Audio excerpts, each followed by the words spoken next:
केंद्रीय गृहमंत्री शहांकडून लोकसभेत 130वा घटना दुरुस्ती विधेयक सादर। गंभीर गुन्ह्यांमुळे अटक झालेल्या किंवा ताब्यात घेतलेल्या नेत्यांना पदावरून हटवण्याची तरतूद। सलग 30 दिवस जेलमध्ये राहिल्यास पंतप्रधान मुख्यमंत्र्यांसह कोणत्याही मंत्र्याला पदावर राहता येणार नाही। संसदेमध्ये 130वा घटना दुरुस्ती विधेयक सादर होताच विरोधकांचा गदारोळ। विरोधकांनी विधेयकाची कॉपी फाडून थेट शहांच्या दिशेने भिरकावली। 130वा घटना दुरुस्ती विधेयक संयुक्त संसदीय समितीकडे पाठवण्याची शिफारस। 130व्या घटना दुरुस्तीच्या अभ्यासासाठी 21 जणांची संयुक्त संसदीय समिती स्थापन करण्यात येणार।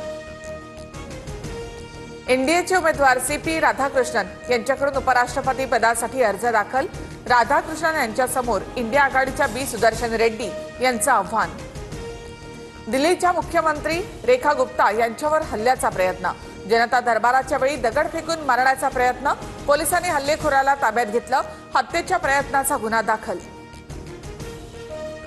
बेस्ट कामगार पतपेढी निवडणुकीत ठाकरे बंधूंच्या वाट्याला 0 जागा। शशांक राव यांच्या पॅनलचे सर्वाधिक 14 उमेदवार विजयी, तर भाजपच्या परिवर्तन पॅनलच्या 7 उमेदवारांचा विजय। ठाकरे बंधूंनी पतपेढीच्या निवडणुकीचं राजकीयकरण केलं। पतपेढीच्या निवडणुकीचं राजकीयकरण न आवडल्यामुळे लोकांनी ठाकरे बंधूंना नाकारलं। मुख्यमंत्री फडणवीसांची प्रतिक्रिया। ब्रँडचा बँड वाजवण्याचं काम जनता करत असते। ईव्हीएमवर आरोप करणारे आता बेस्ट पतपेढीच्या निकालानंतर काय बोलणार? उपमुख्यमंत्री एकनाथ शिंदेंचा ठाकरे बंधूंसह विरोधकांवर निशाणा।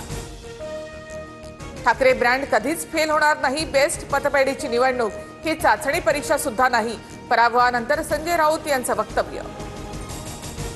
नवी मुंबईमध्ये संजय शिरसाट यांच्या विरोधात पवारांच्या राष्ट्रवादीचा सिडको भवनावर मोर्चा। रोहित पवार, शशिकांत शिंदे सहभागी। शिरसाट यांच्यावर 5000 कोटींच्या भ्रष्टाचाराचा आरोप। पुण्यामधल्या एकतानगर परिसरात पाणी साचलं। रहिवाशांचं रेस्क्यू। खडकवासला धरणातून 35,000 क्युसेक्स पाण्याचा विसर्ग। पुणे जिल्ह्याला रेड अलर्ट जारी। पुणे जिल्ह्यामधील नीरा देवघर धरण पूर्ण भरलं।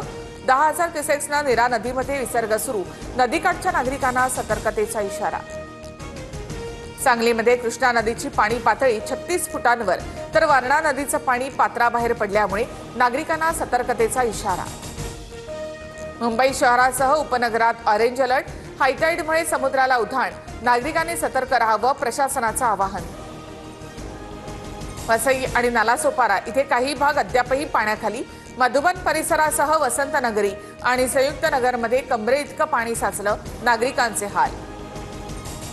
रायगड जिल्ह्यामध्ये अंबा नदीने धोक्याची पातळी ओलांडली। नागोठणे शहरातील मुख्य रस्त्यावरील काही दुकानं पाण्याखाली।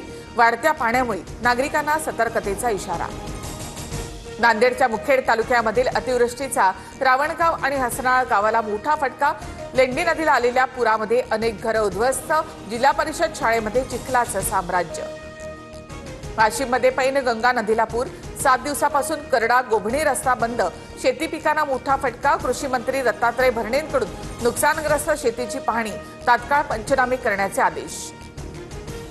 यवतमाळच्या घाटंजीमध्ये पुरामुळे शेतीचं नुकसान। आमदार राजू तोडसाम यांच्याकडून नुकसानीची पाहणी। अनेक गावांमध्ये पाणी शिरलं। जनजीवन विस्कळीत।